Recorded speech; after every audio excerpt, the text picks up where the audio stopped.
And moving on, banking is necessary, banks are not.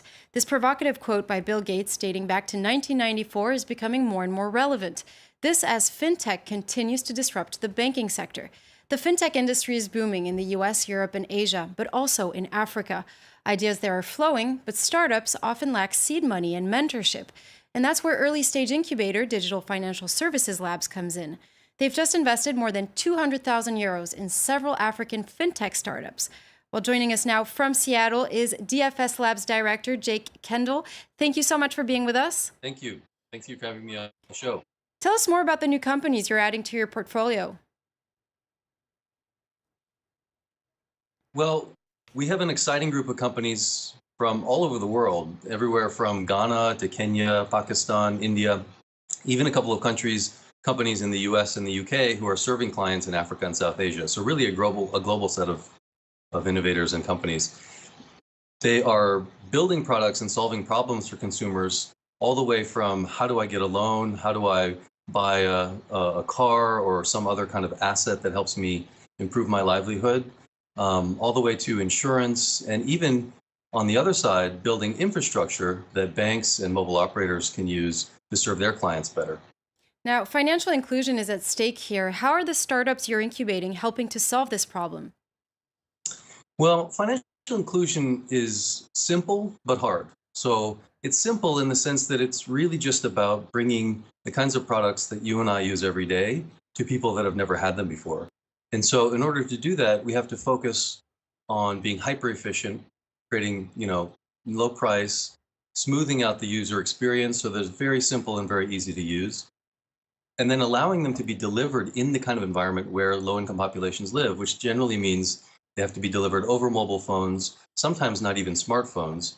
And so to do all of that, you really have to be creative and apply often very advanced technologies so that you can achieve the level of efficiency that allows you to serve people who are doing small transactions, saving small amounts, borrowing small amounts, and doing that in the kind of environment in Africa and South Asia that they live in.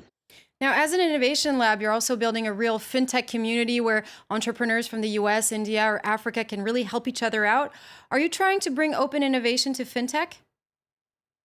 Well, we're definitely trying to create a community. Whenever one of our entrepreneurs faces a challenge, we try to find someone who can connect with them and can say, look, I've been there, I've seen that problem before. And there isn't a ton of people in the world who've done that, who've built a digital product in the developing world. And so in order to help our entrepreneurs, we've had to create really a global network of entrepreneurs in other countries, as well as experts and mentors who can bring to bear that kind of knowledge. And I think that one of the things that differentiates us is we've been able to create a network of people, and we can bring to the table, a banker in Mumbai who's launching a digital bank, with an entrepreneur in Kenya who's doing something similar, with an engineer from Silicon Valley who may have something else to contribute to the puzzle. Now, reverse innovation, this idea that innovation can spring from the developing world to the industrialized world, has become very popular, especially in fintech.